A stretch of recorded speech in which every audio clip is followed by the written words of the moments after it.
Bonjour et bienvenue à tous dans Demain la com, l'émission des étudiants de l'université de Cergy-Pontoise, leur regard sur la société de communication. Et on va s'intéresser aujourd'hui à la musique. Comment les artistes, les maisons d'édition continuent à faire du business à l'heure du digital.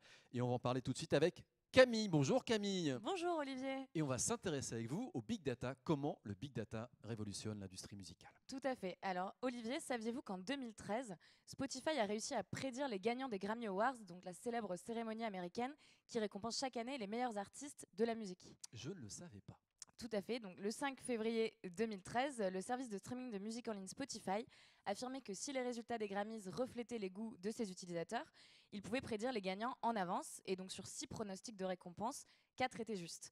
Donc, ces pronostics se basaient sur l'exploitation des données d'écoute des utilisateurs de Spotify pour l'année 2012. Cette anecdote nous montre à quel point le big data a pris une place importante dans le milieu de la musique. Donc, tout d'abord, on va faire un petit rappel sur ce qu'est le big data. Donc, le big data, c'est un concept qui est apparu dans les années 2010 et qui veut littéralement dire grosse quantité de données. En pratique, c'est l'analyse des données en ligne que tous les utilisateurs laissent derrière eux. Ça va être un like, une écoute ou par exemple un commentaire. Donc voilà pour la définition, on a bien compris ce qu'est le big data, mais alors quel est l'enjeu pour l'industrie musicale? Alors, on va d'abord rappeler que la musique, c'est la première industrie culturelle à être entrée dans l'ère du numérique à la fin des années 90. Et aujourd'hui, le streaming musical est devenu le mode d'écoute de la musique, le premier mode d'écoute de la musique en ligne. Et le big data y est pour beaucoup dans cette évolution des usages. Donc, on va commencer par aborder le point de vue de l'utilisateur. Une des premières conséquences du big data dans la musique, c'est la recommandation. Avant, c'était les disquaires, les critiques Bien musicaux sûr. ou les radios musicales qui jouaient ce rôle de prescripteur auprès des amateurs de musique en proposant de découvrir de nouveaux artistes. Et aujourd'hui, ce sont les sites de streaming musical qui endossent ce rôle. Ce principe de recommandation, aujourd'hui, il est possible grâce à l'analyse des données d'écoute des utilisateurs qui permettent de déterminer ce qui est susceptible de plaire ou non en fonction de l'artiste qu'on écoute. Donc, ce principe représente un avantage très important pour l'utilisateur aujourd'hui. Donc, par exemple, on a la start-up française Musicovery qui a été fondée en 2006 et qui a tout misé sur ce principe de recommandation et qui analyse les données d'écoute sur le web pour créer des web radios musicales thématiques. Donc la startup, elle va même plus loin en proposant des playlists d'écoute en fonction de votre humeur. Et forte de son succès, elle développe aujourd'hui un service qu'elle vend aux plateformes de streaming en ligne pour les aider à toujours mieux recommander à leurs utilisateurs. Donc ce cas de la recommandation représente un enjeu important pour l'utilisateur, mais maintenant on va désormais parler des marques. Donc en effet, ces marques, plus elles vont satisfaire les goûts de leurs utilisateurs, plus ils passeront de temps sur la plateforme et plus ils seront tentés de souscrire à une offre payante. Donc les marques utilisent également le big data pour promouvoir la musique. Par exemple, on va parler de l'outil Shazam qui permet d'interroger une base de données pour reconnaître une musique grâce à un smartphone et qui est devenu une mine d'or pour les majors. En effet, l'analyse des données des sons Shazamés permet de mieux cerner les attentes du public, ce qui plaît ou non, sachant que chaque mois, c'est 90 millions de personnes qui interrogent l'application sur au moins un titre. Et donc, ces données sont si riches que Warner, Sony et Universal, qui sont les trois plus grosses maisons de disques du monde, ont signé un accord avec Shazam. Et l'idée, en fait, c'est d'utiliser les données collectées par Shazam pour repérer des artistes avec un fort potentiel, n'ayant pas encore de contrat avec une maison de disques. Ah, ça c'est Donc, malin. voilà, c'est dans ce cas-là où on passe à notre troisième point de vue, où les artistes musicaux trouvent aussi leur compte dans le big data. Donc on a par exemple la startup My Band Market qui tente de développer depuis 2012 le big data au service des artistes. Donc elle a développé un algorithme permettant d'estimer la popularité d'un musicien par l'analyse de données en ligne pour faciliter la signature de contrats auprès des labels par la suite. Et on a aussi le big data qui facilite le travail d'organisation de gestion des droits d'auteur, comme la SACEM par exemple. Donc l'analyse des données en ligne permet de suivre plus précisément les diffusions des œuvres et de rétribuer au mieux les artistes. Donc en conclusion, on peut dire que le big data représente une opportunité majeure pour la musique et pour son développement sur les supports numériques. Cependant, on se dit que le big data peut aussi constituer une menace, par exemple pour les radios musicales. Donc on a posé la question à Olivier Cachin, journaliste spécialisé dans la musique et le hip-hop.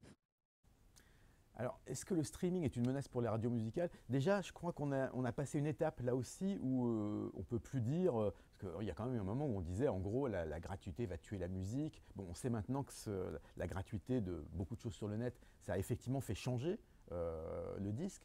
La crise du disque, elle est réelle. C'est vrai qu'il y a beaucoup moins de gens qui achètent de disques. La certification des disques d'or, avant c'était 100 000 albums, maintenant c'est 50 000. Maintenant, c'est vrai que le public est consommateur dans quelques streaming. Bah, en fait, c'est simple. Les gens écoutent de la musique comme les programmateurs radio. 15 secondes, ça leur plaît pas, ils zappent. C'est comme ça. Alors, je ne sais pas si c'est bien, pas bien, mieux, moins bien. Ce qui est sûr, c'est que c'est différent. Mais comme disait Solar, avant c'était différent et maintenant c'est différent. Donc, comme le dit si bien Olivier Cachin, l'usage est désormais au zapping. De plus, la musique reste une expérience très liée à l'émotion, où de nombreux facteurs entrent en jeu. Par exemple, est-ce qu'on zappe un morceau car on le connaît déjà, car on ne l'aime pas ou car on fuit la recommandation? À ces questions, aucun algorithme ne peut encore répondre. Très bien, merci beaucoup Camille pour Merci cette à vous. présentation du Big Data, véritable Big Bang pour l'industrie musicale. On va maintenant voir qu'il y a de nouveaux outils de promotion de la musique et notamment l'événementiel.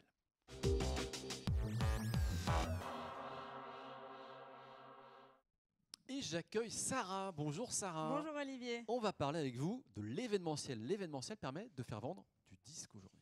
Alors oui, aujourd'hui les artistes cherchent des nouveaux moyens pour communiquer et en 2016, il faut être innovant.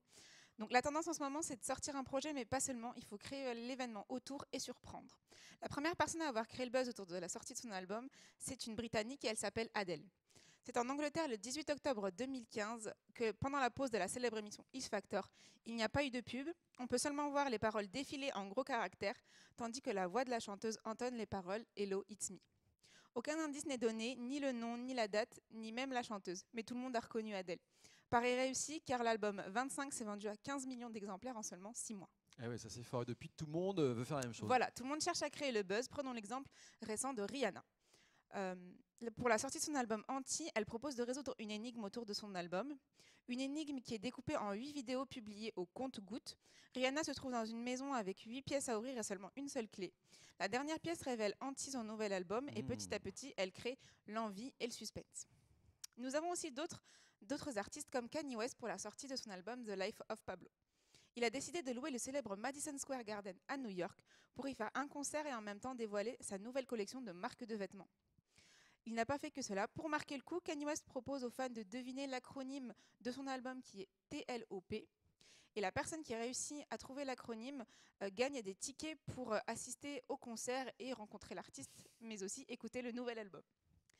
Maintenant, Olivier, je vais vous poser une question. Si je vous dis limonade, vous pensez à quoi? Rafraîchissant. Rafraîchissant. Oui. Bon, il y a autre chose maintenant. Limonade rime avec Beyoncé. Pour la sortie de son nouvel album, elle a décidé de l'accompagner d'un film d'1h30 diffusé sur la chaîne américaine HBO. Un film qui retrace tout l'album avec différentes ambiances et tous les clips. C'est donc un événement qui a fait beaucoup de bruit car Beyoncé parle notamment de la condition des Afro-Américains dans le milieu carcéral ainsi que dans la vie aux États-Unis.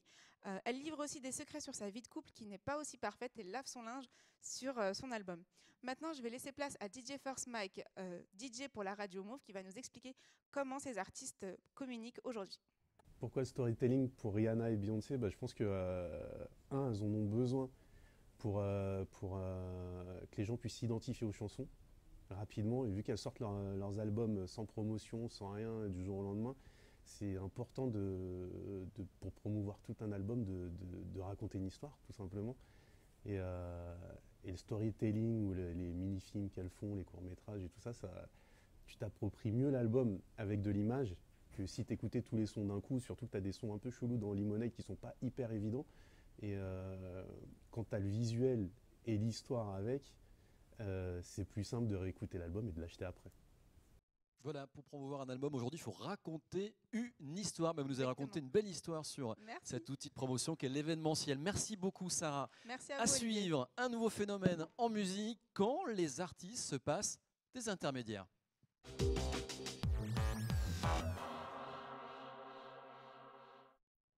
Avec nous, Marie, pour parler de la musique sans intermédiaire. Bonjour Marie. Donc dans un secteur musical hyper concurrentiel où on est submergé de nouveaux talents, comment font les nouveaux artistes pour créer leur place? Donc la réponse est sans aucun doute en bouleversant les codes. Donc c'est fini l'époque où on courait de média en média, de plateau télé en interview presse. Maintenant il faut faire place à une pratique un peu plus commerciale, ça s'appelle le marketing de la rareté. Ça consiste en une distribution de quantité limitée ou la production de séries limitées. Donc si aujourd'hui, pour faire parler, il fallait se taire. C'est en tout cas ce qu'a décidé de faire le groupe PNL. Donc ils étaient encore inconnus l'an dernier. C'est un groupe issu de Corbeil-Essonnes dans le 91 qui décide de publier des clips sur YouTube. Alors jusqu'ici plutôt banal. Mais en attendant, leur clip à l'opposé total de ce qui est dans les tendances actuelles de la trap les fait décoller immédiatement. Est-ce que vous avez déjà vu une interview du groupe? Alors non, pas du tout. Bah, c'est normal, parce qu'ils n'en ont jamais fait. Ils D'accord. se sont même payé le luxe de ne pas venir à leur propre Planète Rap en envoyant à la place un singe. Et oui, un vrai singe. Pour rappel, donc Planet Rap, c'est l'émission phare de Skyrock qui propose aux artistes de réaliser leur promotion dans une émission qui leur est dédiée chaque soir pendant une semaine. Donc c'est plutôt intéressant pour les artistes. Donc ça a été culotté, mais ça a marché, puisqu'ils ont vendu plus de 15 000 albums la première semaine sans aucune promo. Mais c'est aussi la meilleure façon de contrôler les informations qui sortent sur nous. Donc ça veut dire quoi, Marie? Ça veut dire que demain, on va suivre leur exemple pour vendre des disques, il faut plus se montrer? Alors pas exactement, c'est une pratique qui est un peu risquée. Je vais laisser la parole à Olivier Cachin, journaliste et écrivain spécialisé dans le hip-hop, qui nous donne son avis. Regardez. Alors la non-communication de sortie des albums, qui est quand même quelque chose que nous ont amené les Américains, hein, c'est Beyoncé qui a été une des premières à le faire, il y en a quelques autres qui ont suivi ce modèle, et ici en France on a eu effectivement PNL notamment, mais je crois que c'est quelque chose qui, c'est un peu comme l'absence médiatique d'une artiste comme Mylène Farmer dans un autre genre musical, ça fonctionne pas en tant que recette, ça fonctionne par rapport aux artistes. Un groupe comme PNL qui a un certain mystère, qui ne fait pas de concert, qui ne donne jamais d'interview, qui ne fait pas de featuring, il y a un côté genre bam, surprise, qui colle avec l'image du groupe. Donc, comme le dit Olivier Cachin, cette stratégie de non-médiatisation, c'est risqué. Des artistes comme Booba ou Rof, qui ont l'habitude de donner des interviews, ne gagneraient rien en appliquant cette stratégie. Mais PNL, c'est pas les seuls à avoir bouleversé les codes. Alors quels sont les autres artistes qui bousculent les codes actuellement? Donc, on vient de le voir, certains ont décidé d'être absents de la scène médiatique, de faire planer un certain mystère autour d'eux, et ça a marché. Ça leur permet de vendre, mais il y en a d'autres qui jouent sur le côté sans intermédiaire, cette fois-ci avec les maisons de disques. Alors oui, il y a toujours eu des artistes plus ou moins indépendants, c'est quelque chose dont on a l'habitude. Mais Olivier, est-ce que vous connaissez le rappeur Jul? Je le connais surtout parce que c'est votre chouchou. Donc Jul, c'est un rappeur marseillais qui s'est fait connaître avec son son Sors le cross-volet en novembre 2013. Il a créé tout de suite le buzz, qu'on l'aime ou qu'on l'aime pas. Donc aujourd'hui, il a sorti 6 albums, des dizaines de sons. En plus, il y en a 2 qui sont prêts, qui vont sortir dans les prochaines semaines. Whoopi, whoopi. Mais le plus impressionnant, ça vient du fait que 2 d'entre eux étaient des albums gratuits. Gratuit? Comment on fait pour gagner de l'argent si on vend son album gratuit? Quel est l'intérêt pour l'artiste? Alors, je vais laisser la parole à DJ First Mike, DJ de la radio Move, qui nous donne son avis. Des albums gratuits, c'est pareil, donc c'est pour promouvoir ta musique. Et ce qui est bien avec ce genre de truc, vu que c'est accessible à tout le monde, tu es obligé de kicker, tu es obligé d'être fort. Et si tu es fort, les gens achèteront ton album après. Donc en effet, le monde de la musique est en pleine révolution. Il a été perturbé, on le sait, par le streaming, le téléchargement, qui fait qu'on a moins tendance à acheter les albums. C'est fini l'époque où on courait chez le disquaire pour se procurer l'album de son artiste préféré. Certains albums ne sont pas encore sortis et sont déjà sur les plateformes de téléchargement illégales. Il faut donc bouleverser les codes traditionnels pour trouver un moyen d'atteindre sa cible et de leur vendre l'album. Ça a l'air de marcher puisque suite à son album La Chrysomike, sorti en 2005, qui était un album 2015, qui était un album gratuit. Son album My World s'est écoulé à plus de 68 000 exemplaires. Donc vous l'aurez compris, l'industrie musicale est en pleine révolution. Très bien, merci beaucoup Marie pour ce tour d'horizon. À suivre quand les artistes vendent plus de vêtements finalement que de disques.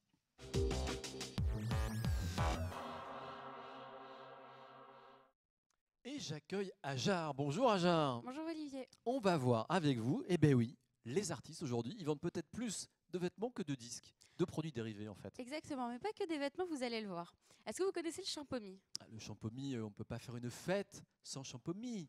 Une fête pour enfants. Oui, oui, quand même. Voilà. Mais moi, je vous propose de découvrir la version pour adultes du champomis. La Watibule. Donc, ça nous vient d'un jeune ingénieur français et de Dawala. Ça vous dit quelque chose? Oui, c'est section d'assaut. Dawala, hein. Exactement. C'est le fondateur du label Watibé et qui produit entre autres Section d'Assaut et Black M. Donc, il nous a proposé une nouvelle boisson déjantée, pétillante et branchée, 100% made in France, sans alcool et avec des pommes cueillies à la main. Donc voilà, la Watibule, c'est du luxe sans ivresse et je vous propose tout de suite de découvrir le clip promotionnel.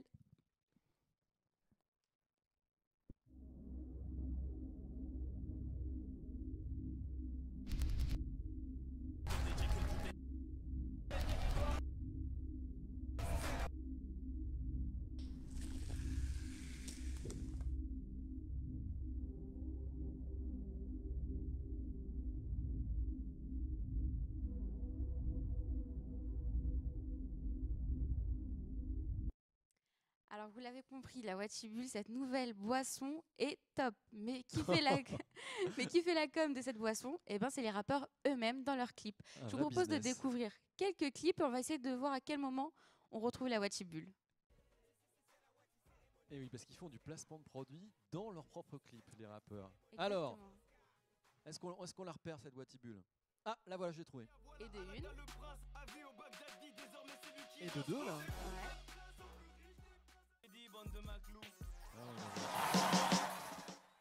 Allez, allez, voilà. Ouais, bah oui, puis vas-y, je te montre la Watibule, que je la bois.